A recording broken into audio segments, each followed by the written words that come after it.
When the gorgeous 24-year-old blonde stood on my porch, completely drenched in the pouring rain and trembling as she held up a positive pregnancy test, she didn't look remorseful. She looked triumphant. She looked me dead in the eye, bared her teeth in a manic little smile and said, "Your husband chose me. We're having a baby, and he's building a life with me now. So do yourself a favor, pack your bags, and get out of my house." Any normal wife would have lost her mind. Any normal woman would have screamed, broken down in tears, or physically thrown her off the property. But I didn't flinch. I didn't raise my voice. I just stood there in the entryway, took a slow, deliberate sip of my tea, looked down at her dripping wet designer heels, and smiled right back at her. Because what little Emily had absolutely no clue about was that I hadn't just discovered her passionate, secret affair with my husband. I had subtly, meticulously orchestrated the entire thing, from the very beginning. She thought she was walking in here to claim her grand prize, completely oblivious to the fact that she was playing right into a masterfully laid trap. David wasn't a prize. He was a sinking ship. And by stepping into his life, Emily hadn't just stolen a wealthy man. She had completely inherited his multi-million-dollar hidden debt, a looming federal criminal investigation, and a man who was about to be utterly, systematically ruined. She wanted my glamorous life so badly, and I was more than happy to let her drown in it. Before we dive into how I pulled off the ultimate chess move, I have to ask, where in the world are you watching from tonight? Drop your city or country in the comments below. And make sure to hit that subscribe button right now, because tomorrow's story is one you absolutely need to hear. To understand how a marriage turns into a high-stakes chess match, you have to understand who we were, or rather, the pristine image we presented to the world. My name is Clara. For 12 long, meticulous years, I was the quintessential corporate wife to David Vance. To our neighbors, our colleagues, and the families at the country club, our life wasn't just successful, it was the gold standard. David was a senior partner at a powerhouse venture capital firm downtown, pulling in multi-million-dollar deals and commanding absolute deference wherever he walked. I was a highly sought-after independent interior designer, specializing in ultra-luxury residential spaces. But my real security didn't come from my business. It came from a massive ironclad inheritance left to me by my grandfather, managed entirely by a private trust that David could never touch. We lived in a custom-built estate just outside of Boston. We were the couple that hosted the annual winter gala for the local children's hospital. We drove the right cars, wore the right watches, and spoke in that quiet, effortless tone that only old money or extreme success can buy. But behind the heavy designer doors of our perfect home, the reality was entirely hollow. Over the last 3 years, David's success had metastasized into an insufferable, borderline pathological arrogance. He stopped seeing me as his brilliant, equal partner and started viewing me as an asset he had acquired.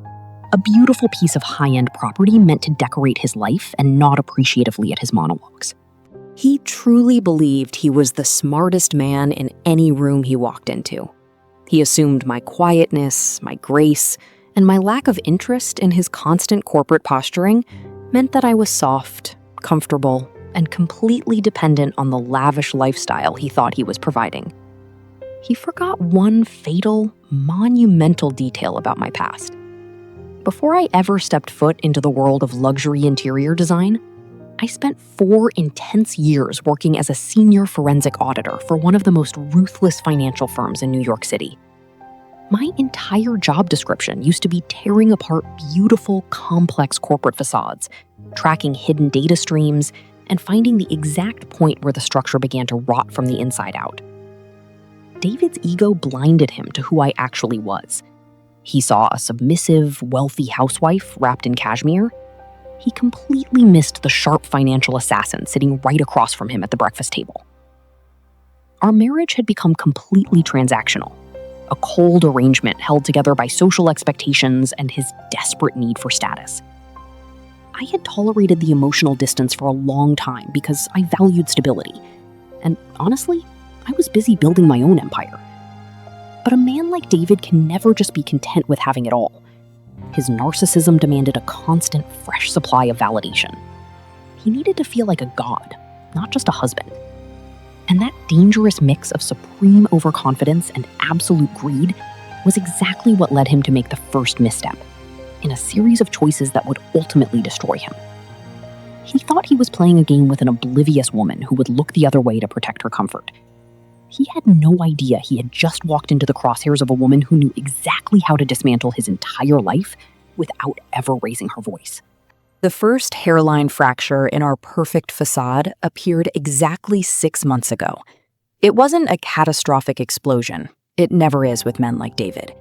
It was a series of tiny, almost imperceptible shifts in his daily baseline behavior. Infidelity has a very specific choreography, and if you know what to look for, the choreography is incredibly predictable. First came the phone habits. David, a man who used to casually leave his devices scattered across the kitchen island without a second thought, suddenly developed a hyper-vigilant attachment to his screen. It was permanently placed face down on every surface. He changed his biometric passcode 3 times in a single month. Then came the sudden, intense evolution in his wardrobe. A man who previously couldn't distinguish a generic department store dress from a high-end designer gown suddenly started dropped casual, highly specific commentary about emerging women's fashion trends over morning coffee. He began talking about niche boutique brands, pretending he'd overheard some female executives talking at the office. But the definitive, glaring red flag waved on a random Thursday afternoon. As the primary account holder for our joint premium credit card, I received a routine automated text alert for an unusually high, real-time transaction. It was a charge of $4,500 at an ultra-exclusive, discreet boutique hotel, located right in the heart of downtown Boston. According to David's shared digital calendar, he was supposed to be sitting in a high-stakes, closed-door regional board meeting 40 miles away. That evening, I waited until he was relaxed, pouring himself a glass of scotch in the library. I kept my voice entirely casual, a light, conversational purr.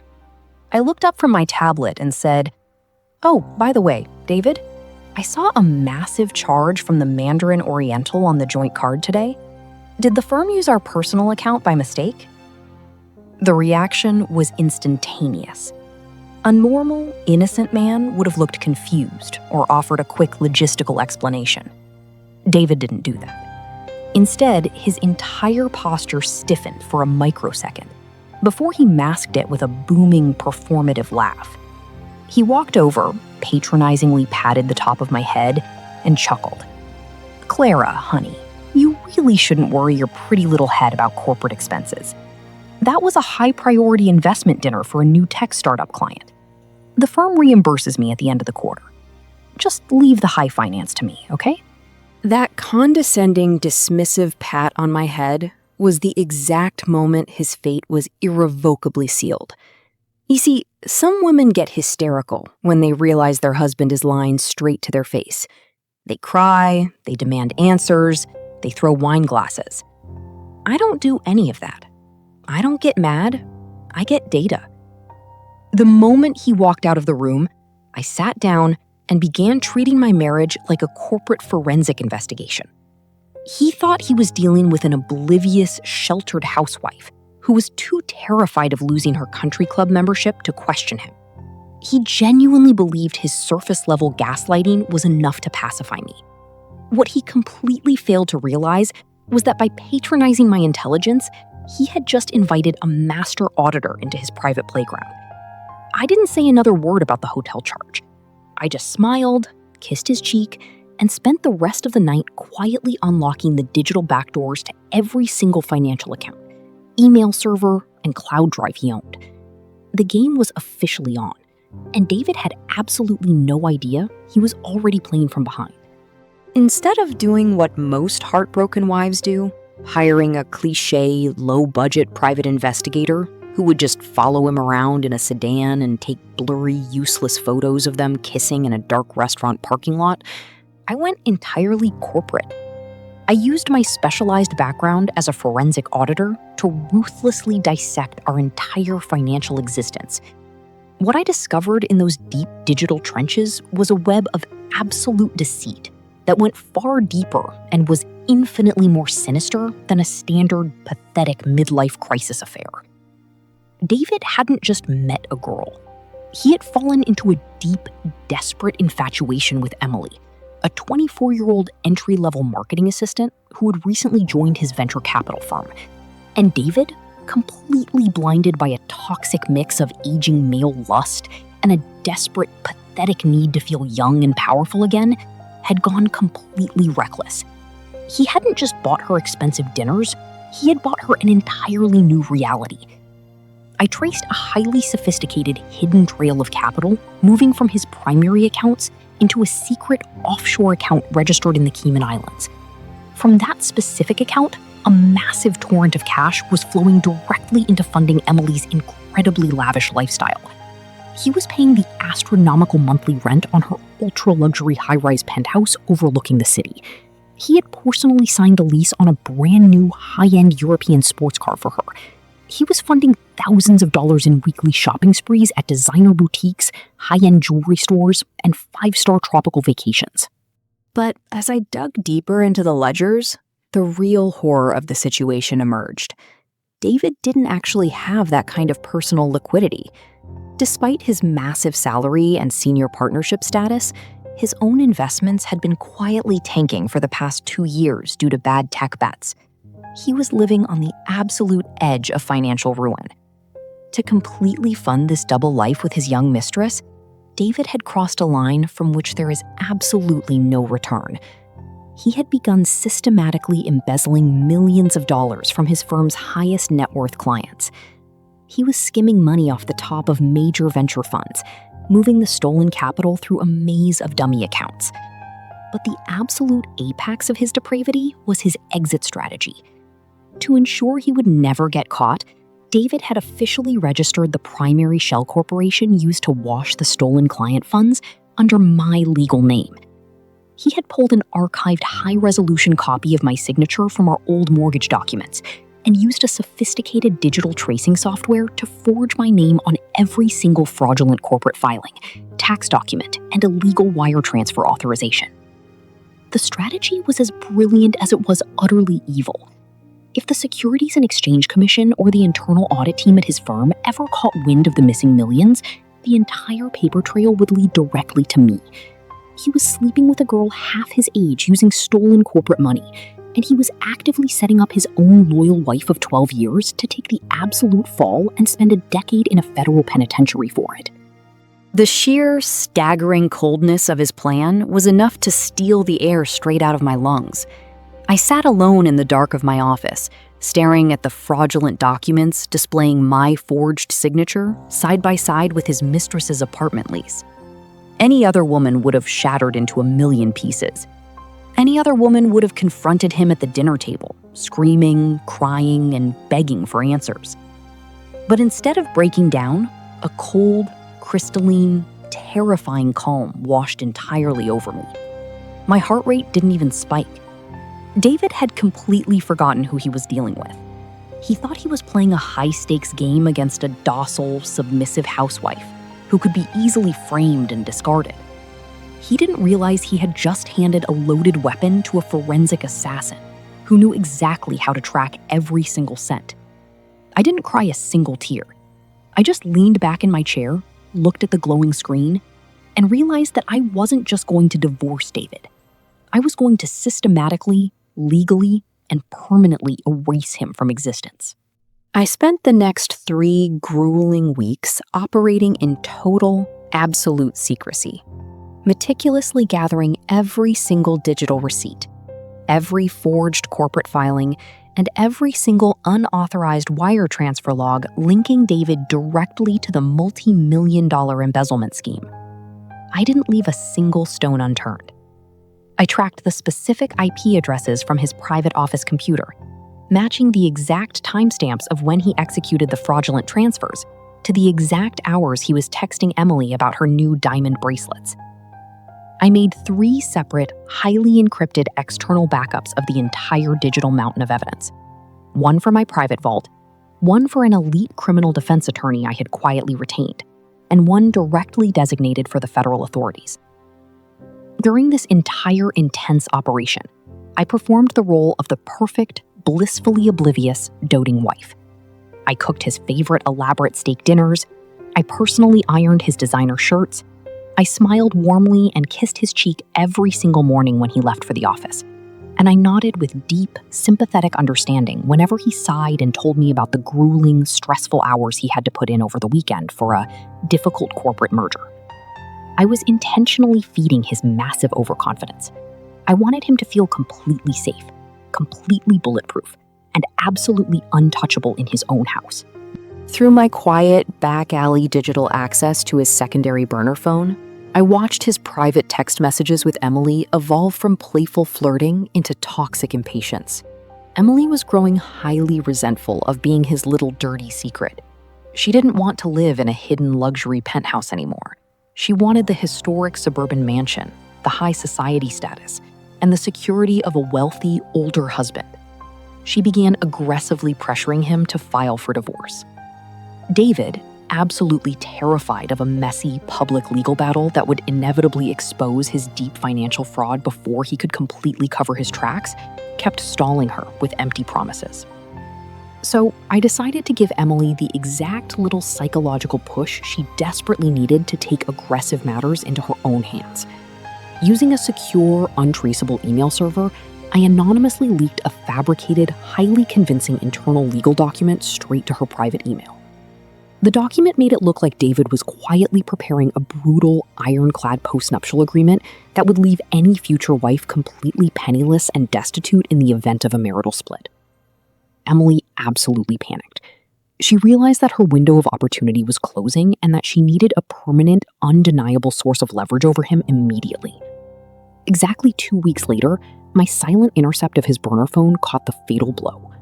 Emily had texted him a high-resolution photo of a positive pregnancy test, followed by a text that read, "No more waiting, David. Tell Clara it's over, or I will." The trap was fully set, and the pieces were finally moving exactly where I wanted them to go. Which brings us right back to that unforgettable, chaotic Tuesday evening. David was supposedly at a high-stakes corporate conference in Chicago, or at least that's the elaborate lie he had left on a sticky note on the kitchen island. The heavy brass doorbell didn't just ring, it was being pounded on by someone who was clearly having a complete psychological meltdown. I opened the door to find Emily standing on my porch. She was completely drenched from head to toe, her expensive blowout ruined by the heavy rain, her mascara running down her face. But despite her disheveled appearance, her eyes were absolutely blazing with a toxic mix of malice, desperation, and unearned triumph. She didn't wait to be invited inside. She aggressively stepped right past me into my immaculate foyer, deliberately trailing muddy water and rainwater across my custom, hand-scraped herringbone hardwood floors. She slammed a thick manila folder down onto the marble console table, and right on top of it, she dropped the positive pregnancy test with a loud, clattering slap.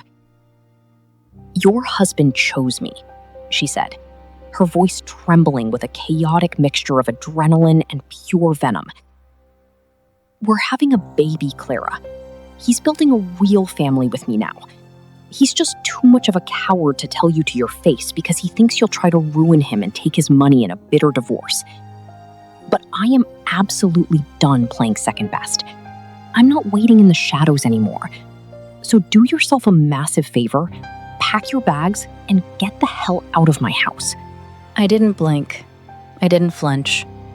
I slowly looked down at the console table. I looked at the manila folder, which had burst open to reveal high-resolution ultrasound photos, and a printed copy of the luxury high-rise lease David had illegally signed using corporate funds. Then, I slowly looked back up at her. She was breathing heavily, her chest heaving, her hands shaking. She was vibrating with anticipation. She was fully expecting me to shatter. She expected the classic, dramatic response of a heartbroken wife. She wanted me to scream. She wanted me to burst into hysterical tears. She wanted a desperate, pathetic hair-pulling match on the floor, so she could feel completely justified in stealing my life. Instead, I looked at her dripping wet, ruined designer shoes, took a slow, deliberate breath, and just smiled. A genuine, warm, utterly serene smile. "You can have him," I said, my voice barely above a calm, gentle whisper. Her jaw literally dropped open. The aggressive, triumphant sneer on her face completely evaporated, replaced by absolute, bewildered shock. "What?" she stammered, stepping back a half inch, completely thrown off her script. "What did you just say?"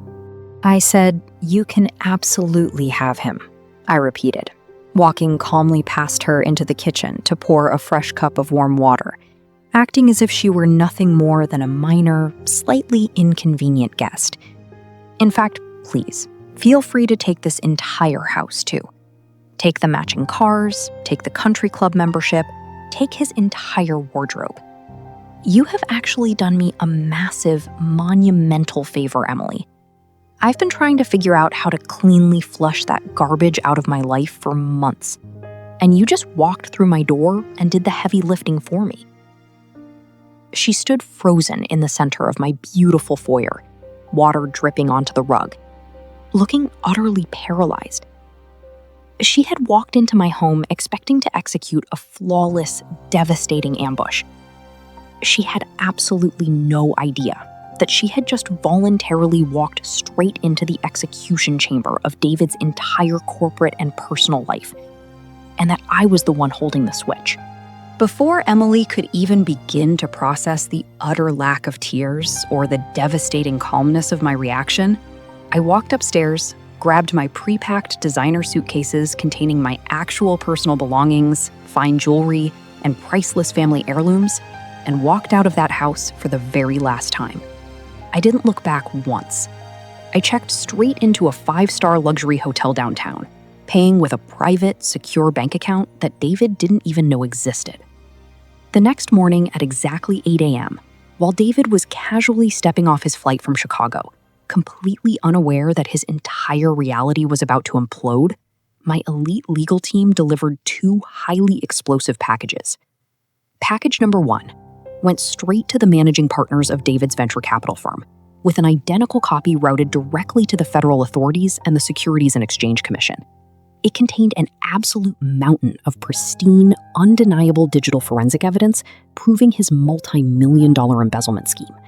Every single fraudulent transaction, every hidden offshore routing number, and most importantly, the definitive forensic proof that he had digitally forged my signature to create the shell company was laid out in agonizing clinical detail.